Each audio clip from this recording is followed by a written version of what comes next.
Well, this isn't quite what the weather forecast said. You know, it's now stopped raining, and not only has it stopped raining, but the sun has come out, and that may mean a change of direction for what I'm going to be doing for the rest of the day. Might do, might not. The season is well underway. You know, we've got leaves and weeds that are racing away and flowers that are opening, and there's plenty to do out here, which might start with emptying the wheelbarrow. That's how much rain we've had since I emptied it yesterday. Yeah.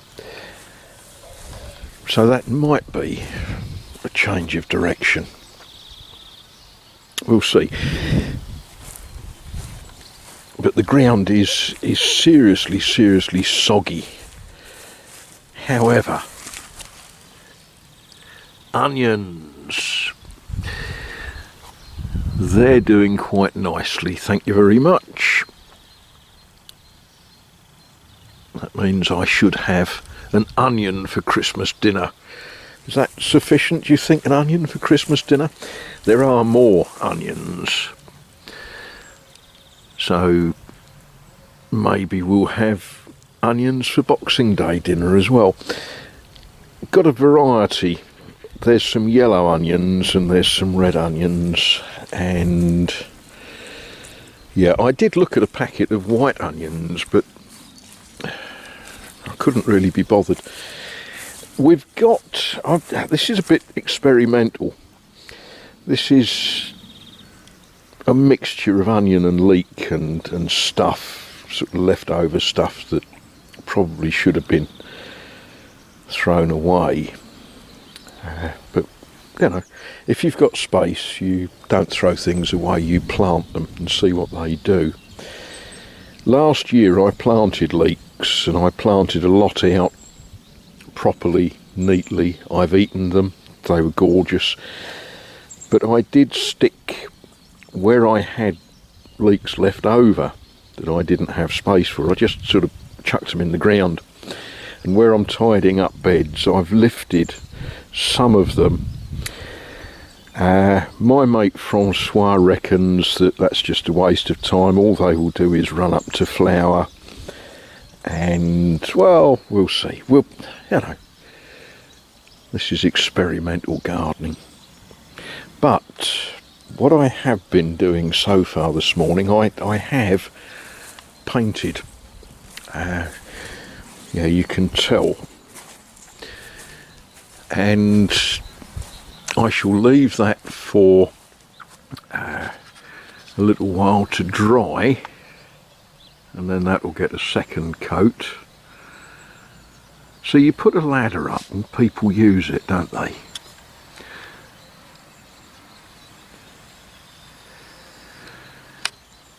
But I thought I would, just while my tea is cooling down, just talk a little bit about the French language and paint. There are people who actually think I know what I'm doing. Well, you know, you've been wrong before. But I thought we'd just have a look at what paint tins say. Now, I'm actually quite a simple guy. You know, I like paint that is top coat or undercoat. I might stretch a point and accept some primer. And I like paint white or red or green, and that's not the way of the world, is it? You know, you go in the shop and you look along the paint and you get red, cherry red, postbox red, crimson lake, choices. But we do need a choice between top coat and undercoat. And in French, sous couche is undercoat. That's just the brand This, I think this is the store's own brand. Yeah, it's okay. But Sukush's undercoat, and this particular undercoat, is slightly more expensive than others because it's for support difficile. A lot of the houses around here are very old. They had coal fires, they've got all of the problems that go with work in an old building. And, you know, you can scrub the walls clean with sugar soap and bleach and all sorts of things, and you put paint on them, and all of the stains just come straight through the paint. You know, if you're painting a room that has had a coal fire for 200 years, and you look at the walls and they're all a bit, what word shall we use? Not pleasant. And you think, right, I'm going to throw paint on that, and you do. You nice tin of white paint, and you chuck it on, and you go and do some gardening, you come back in and you've now got yellow walls. So this is what you use if you've got a difficult wall. Couple of coats of that and all of those stains, damp stains, just do not come through. So we like that one, even though it's slightly, not a lot, more expensive than the other undercoats. So now we've learnt that Sukush is undercoat, we've learnt that. But what's all this stuff about plaque de plâtre cartonné? Okay, well, you've got a very, very old building, but you've put some stud walls in and you've put ceilings up and you've used what an Englishman's going to call plasterboard. Americans will call it sheetrock or something. And plaque de plâtre is sheetrock, plasterboard.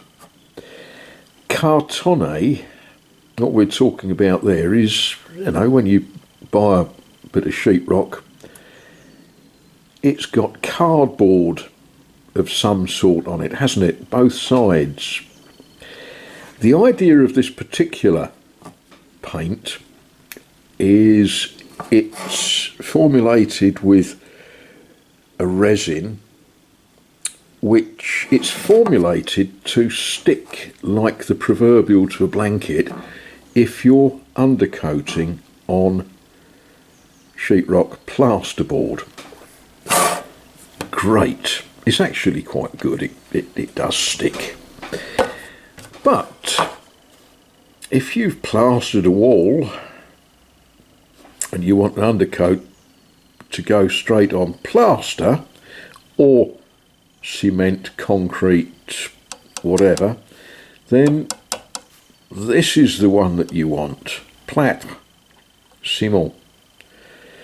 And again, it's formulated, and the word that's very often used, the verb, is accrocher. Now, those of you whose grandmas used to crochet in English, tablecloths and fancy little head veils for their daughters' weddings and things like that.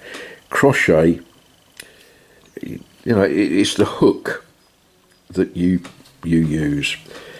So accrocher is, if you like, it's a sort of system for hooking the paint into whatever you're painting onto. It sticks, it hooks in.